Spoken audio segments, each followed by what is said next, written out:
We good to go? I think we're good to go. Ladies, gentlemen, people, everyone watching this video, today I want to talk about 4 things to consider in order to cultivate 2 of the most important traits within yourself. The 2 traits that I'm talking about are patience and modesty. Now, the reason as to why I think these are 2 of the most important things to cultivate within yourself is because they open you up to a plethora more good as a result of knowing these 2 things or being able to do these 2 things. If you can be patient, then you can work towards things that are worth working towards. And if you can be humble, then you can learn from people that know more than you do about that, and you can accelerate your process across the board. The first lesson or thing to consider today is that you don't know what you don't know. Now, I have frequently found myself in positions in which I have thought I know a lot about a topic. I have thought that there is a limited amount of growth left for me in a specific field.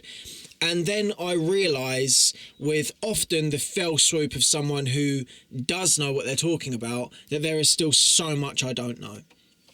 I have found myself in positions where I have not even considered that train of thought could exist on a topic, or I haven't even realised that this amount of information or this part of the field exists. And it's in this moment where I've become really frustrated with myself to think, God, I really thought I knew about this, but I actually don't. This person knows about this, I don't. And when I thought about this, I realised something quite critical here, and that's that you don't know what you don't know, and that's a good thing. It can become very frustrating to feel as though it's like, God, I thought I knew about this thing, but I don't.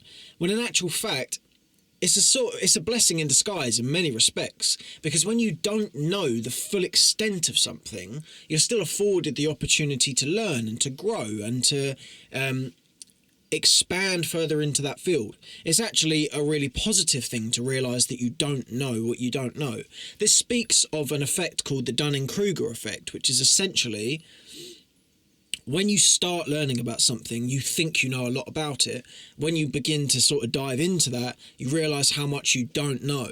That's exactly what happens almost invariably when you pick up anything. You get that sort of increase at the start, which makes you feel like you know a lot, and then you get a little bit further in and you realise how much you don't know. I have found myself in many a position getting frustrated with this thought.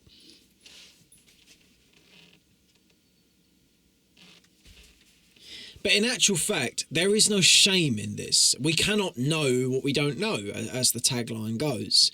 If you haven't yet come across the information that provides you with the understanding, then you can't comprehend it. As I said before, there are times when I have, for instance, recently, I have been wondering how I will watch a video of David Attenborough talking about God, and I will just take that at face value. I will find the perspective interesting and I will look at it and be able to understand it. But then I spoke to a good friend of mine called Christian, and when I spoke to him, he provided me with an insight of sort of putting his own perspective on it, and calling from sort of other resources, which is something I don't do. I look at it, find it interesting, and it comes in some length back into my repertoire, but I don't sort of cross-reference it at the time unless I'm intending to be sceptical. It didn't even occur to me that that was something you could do with videos that you agree with, sort of bounce your own points off of them. Until having that conversation with Christian, I couldn't know that that train of thought existed. And if I was to beat myself up about, God, you didn't even think about that. Well, I couldn't have thought about it. There's only a certain time where I can think about it, and that time comes directly after you realise that you don't know about something. The point I'm trying to get at here is we always know less than we think we do, and that's a good thing. I look back from 2 years ago and think, God, how did you not know what you know now? How is that something, what to me now is very simple to think of, was very complex at one point. That is a difficult thought to grasp when you think of it that way, but you have to look and think until you have the resources in front of you, you can't exploit them. You can't access the information that you don't have. Now, within that, you should allow yourself two things. First of all, you should be patient with yourself. You should recognise that as you grow and as you learn, you will come across points in your psyche where there is growth to be found or there is progress to be made. And in that, you seize that. You also should be humble. You should be able to look and realise that maybe you're talking to someone about something and you don't quite know what you're talking about yet because you haven't come across as much information on that topic as they have. That's okay. But being aware of that is critical, because herein lies the ability to push forward and learn more. And that's ultimately what we want to do. That's why I want to make this point of being humble and being patient so important in this video.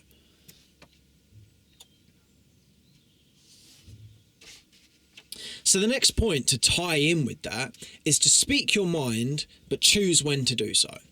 Now, I'm gonna recall on an example of my own here, and it's something that I will invariably go into in later videos. It's my perspective on psychedelics. Now, if you know who Joe Rogan is, you can probably guess what my perspective on psychedelics are.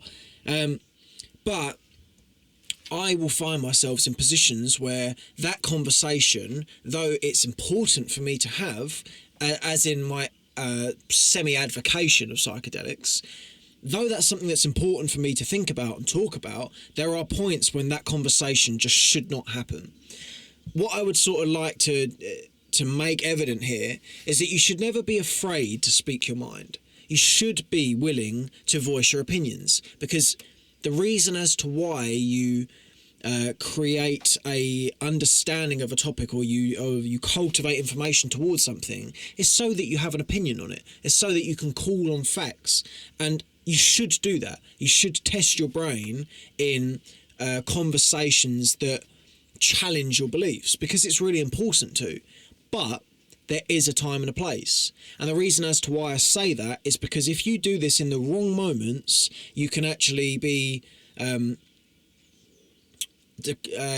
a negative effect. You can put a negative element into your argument because you're talking to someone who you shouldn't be talking to about this topic. I, for instance, will frequently find myself at my work in front of people of the older age bracket who will say some sort of flyaway comment about how dangerous drugs are, and there is a part of me that sort of immediately clicks into gear and thinks, yeah, is that right? And think, you know, and I want to sort of make the point, and I realise that when you're around a table with 6 old biddies and you're going to start bringing out the Sam Harris information on how MDMA has been so revolutionary for you, and how if you really just go and look at nature on mushrooms, how much of a good time you'll have. There is a time and a place for that conversation to be had, and I think it's a sort of difficult balance to strike that I am noticing in myself. I want to have the conversation because it's important to me, but there comes a point when you should let go of that sort of ego part of you that thinks I need to constantly make this point known. This is one I was sort of thinking about recently for this very point. It's a conversation that I've been having, that you should voice your opinions. It is something that you should not cower from doing. If you have something that you feel is even somewhat controversial, but it's important to you, then you should say it. But you should choose where that conversation goes, because you don't want to burn bridges that needn't be burnt. And this, just on a sort of a side note, is an important point for people to know, is if someone disagrees with you on one thing, that doesn't mean you can't be friends. And even if you're not friends, you can be respectful to that person. That's something I've just sort of thought of there, that if you are having a debate with someone, be respectful. Even if you don't like them, even if you're not friends, you can always afford someone respect. But back to what I was saying, you should speak your mind. You should learn to speak your mind, but do so in the right moments. Now, the next point that I want to make ties back into this sort of patience element of this video, and that's to give it a try. I have noticed that since starting the podcast, I've been sending out messages to people where I've been essentially saying, do you want to come on the podcast? Now, a few days ago, I found myself in a position where I was talking to my mum about who I wanted to come onto the podcast, and I said, yeah, but, this person I'm pretty sure they're going to say no, so I'm just not going to ask. As soon as I said that, I realised exactly why I should ask. Because if I didn't ask, I did get a no, just to divulge before we get into the story. I did get a no, but in getting a no, I allowed myself to go through the positive influence or benefits of being rejected. I noticed that the sort of primary reason as to why I didn't even want to send the message and try was because it was scary. I was uncomfortable with the thought because I knew that I could just tell that this person was going to say no, and I didn't really want them to say no because who wants to get told no? I realised in that moment, though, that is where that ability to be humble and be patient can really work well for you. If you just give something a try, even if you know that it's going to go wrong, you will start to flex a muscle that is particularly useful if you're working towards goals that are worth working towards. Being able to just try something, and if it doesn't work, it doesn't work, is a wonderful skill because it safeguards you from a lot of the negative things that you will come across in your life, because you'll get rejected or something won't work in some shape or form, and you will know what that feels like now. I think rejection is very easily avoided because we sort of know what's going to happen, but we don't really know how it feels. If you can just give something a try and just let go of the outcome, as goes the Buddhist ideology, you will see benefit to that. And in doing so, you will challenge parts of yourself that should be challenged. In trying, you succeed. And in trying, you become gracious enough to fail. If you can be gracious in your failures and just work towards something and just try, you really will see benefits to that. It's being gracious enough to sort of take your ego away from something and detach in many respects as to rebuild.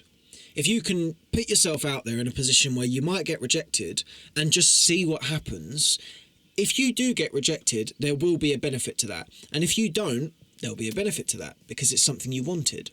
I think this is sort of a drum that I'm going to keep on banging, that if you just do something and reframe your idea of what it means to be successful in that something, you will grow much quicker. I have noticed that in taking the outcome out of the situation, I have been able to take far more benefit from any situation. Because rather than looking at it from an objective scale of did I or did I not get what I want, I can now look and go, did I or did I not try? And the minute I try, I have won. This was something that I thought, and I shall immediately divulge, I'm not very good at, when I was approaching a girl. I thought, it's very unlikely that I'm going to get this right straight away, because men have an innate ability to just become completely fucking retarded the minute they start speaking to a woman. And I thought, if I just look at this as you either did or didn't try, that will be where my benefit comes from, because it's almost invariable that I'm not sharp enough at this point in time, because I'm so fucking nervous, to actually sort of get the outcome in that sense, sort of get a number or whatever. If I can look at it and go, well, if I just go over there and just try, then I've succeeded. That mindset really, really helps for anything, particularly when you're scared of doing something, because it takes away that sort of cutting edge feeling of failure, because you now kind of can't fail. You've said to yourself that the minute you go over there, you've done what you wanted to do, or the minute you try it, you've done what you wanted to do. I think there's a really important point to be made about being humble enough to do that and being patient enough to just sort of see where that goes. And a particularly important point that I feel encapsulates the aforementioned three is that it takes time. As I touched on beforehand in one of the previous notes, you don't know what you don't know. And in that, you cannot expect yourself to just get things straight away. I have noticed that, for instance, the last thing that we spoke about there, about just giving it a try, that feeling of rejection or sort of pressing into that feeling of rejection is something that I couldn't do myself until I got the podcast. And the reason why I couldn't do it was because I was too scared to, and I didn't have enough impetus to do it. Now I do, because I've got this funnel of the podcast that I want to sort of push through that pain for. If I didn't have that, I wouldn't be doing it. And the only reason I'm afforded that is because I've afforded myself the time to seek this out, to find myself in this chair. I think I have spent many a day being irritated with the fact that I don't yet get it. I don't yet understand, or there's still so much more work to be done. Forgetting the fact that if you just commit yourself to trying, as I said, and just doing it every day or consistently, there will be a benefit. There are not many things in this world that you can guarantee, but one of them is that if you just keep trying at something every day or just consistently, you will break through at some point. There is only so much pressure that you can put towards something before it works, and I firmly advocate that. It might not be exactly what you think it is. You might not get exactly the product that you're looking for, but you will absolutely see a benefit from just leaning into time and allowing yourself to be taken along that route. If you can just accept that if you're working on yourself, if you commit to that, just every day, just doing 5 good things for yourself, you will see a benefit, and a tremendous one at that, if you stick at that consistently for 2 years. Now, I do want to make a point of that, because a lot of people sort of throw out that just do it for 6 months, do it for whatever. And that immediately, I know how daunting that sounds, because it's a message that I've heard many a time. It's not as long as it seems. When you just do, say, 5 things, and I will list these 5 things, for every day, and you don't think of the longer picture, you just sort of fall into the habit of doing it, you will see a tremendous amount of benefit in yourself. And just on that point, I'm going to say the 5 things that I think, if you're someone who's starting out improvement, would be really useful for you to just go, these are 5 things that I do every day. And they are simple, and you will have heard of them, but that's why you should do them. Cold shower, meditate once a day, make your bed, eat 1 healthy meal, and do a 2-minute plank in the morning. Very basic there, but we can sort of glamorize what it means to be improving. Trust me, if you do those 5 things every day, you will see a tremendous amount of benefit. And one of the key benefits in that is that you will see gaps where you could sort of add something else in. You can only do that through time, though. If you afford yourself the time to go, right, I'm going to stick myself on doing these 5 things every day, and as I do these, I'll start to become aware of the fact that actually I've got a little bit more energy in the tank to do some more. So I'm going to add I don't know, I'm going to go and talk to someone every day or something. I'm going to add something else that sort of channels or challenges a different part of me. If you do that, you will see a real benefit over time.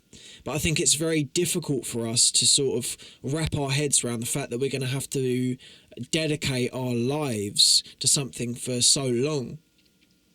Trust me, when you get into the groove of just doing a handful of things each day and committing yourself to doing those over a period of time, you will fall into doing it a lot of the time.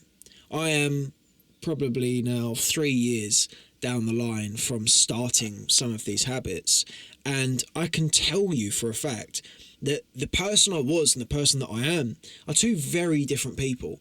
And when I look at it, it's those micro changes are essentially what has made the most difference. It's the discipline of the cold shower, the calmness of the meditation, the the growth in terms of physicality as a result of eating well and doing some exercise is very small things that accumulate. And I do sort of want to pinpoint that of, if you lean into the compounding effect and you just allow yourself to work at something over a period of time, it will take off. Trust me, it will take off. And on that point, if you set your sights in one direction of just improvement, just getting better at something, there is no way that that doesn't come out to be beneficial for you. Now, as I have been making this video, there's been a sort of thought that's been percolating in my head. And that is one of sort of, you're still not there. You're not as sharp on this as you should be. You're not speaking as fluently as you would like to be. And that ties into essentially everything that I've wanted to talk about in today's video. There has been a prevalent thought in my head of this sort of, you're not quite ready to do this yet.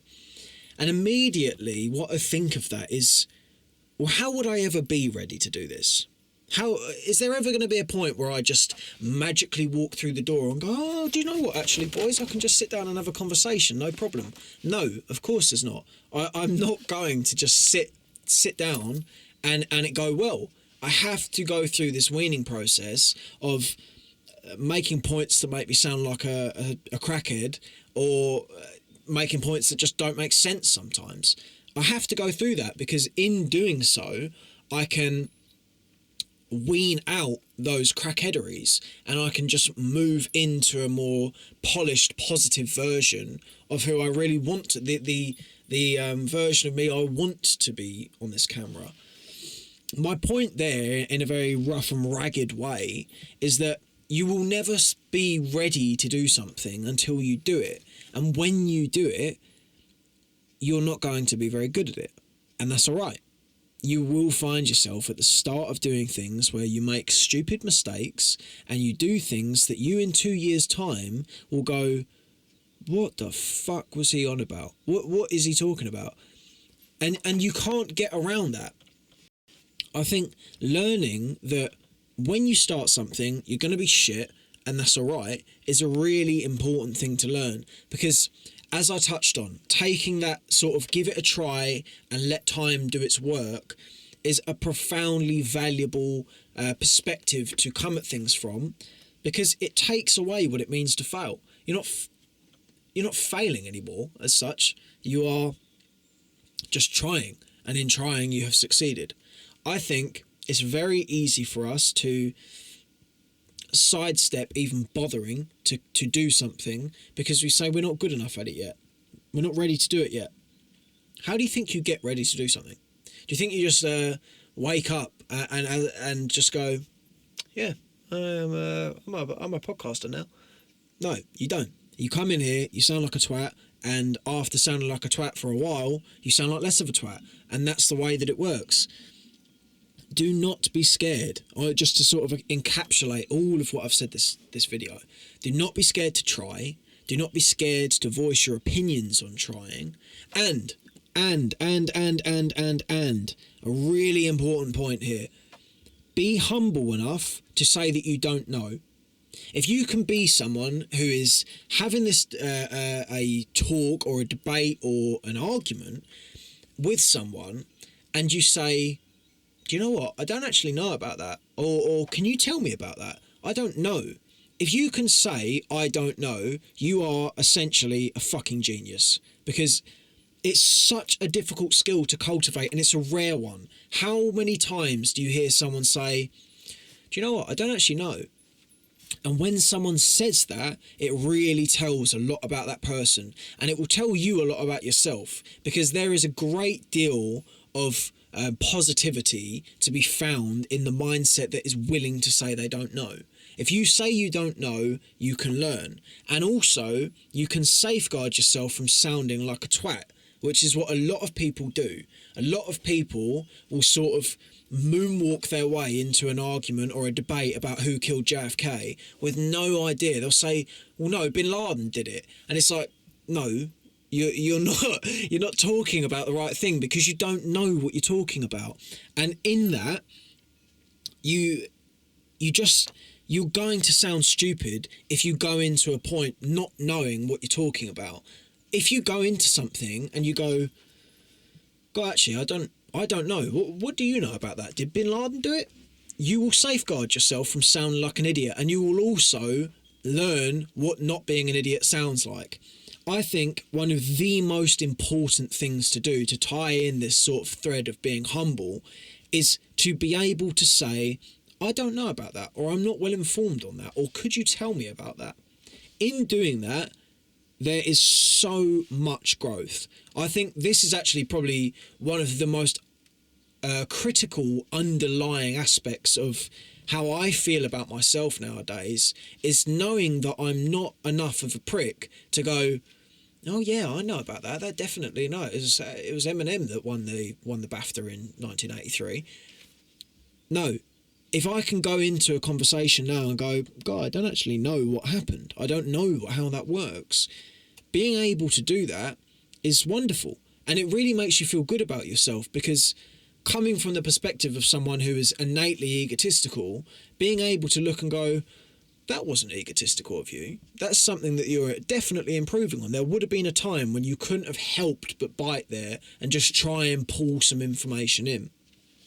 I would say on that point as well, it's very easy for us when we're having a conversation with someone to sort of draw from the parts we know as to sound impressive, rather than probe the other person to find out what they know.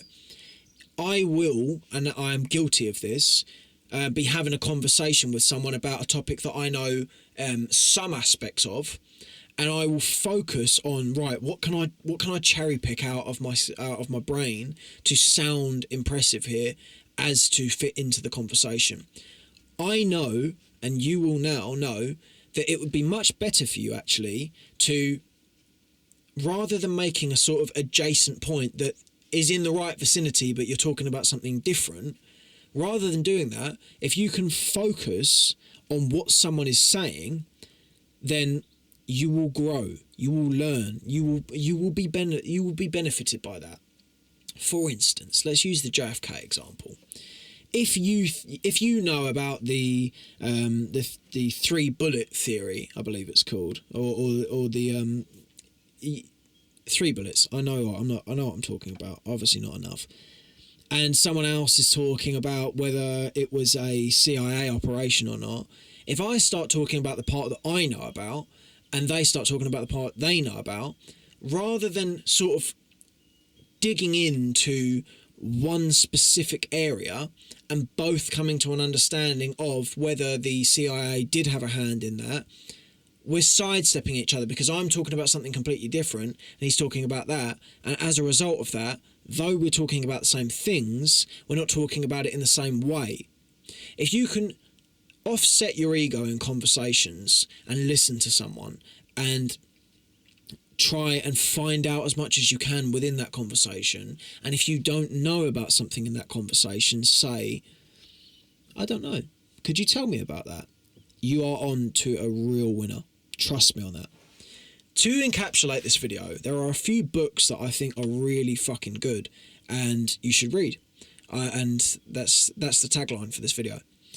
Lying by Sam Harris is one. Lying by Sam Harris is fantastic because it really provides you with an interesting perspective on what is one of the most prevalent themes of our lives, and that is lying. We always lie. We white lie all the time. And Sam provides a really interesting perspective on whether this is something that we should consider. It's like 150 pages or something, maybe not even that. You can get through it in a day, and it's a joyous one to get through.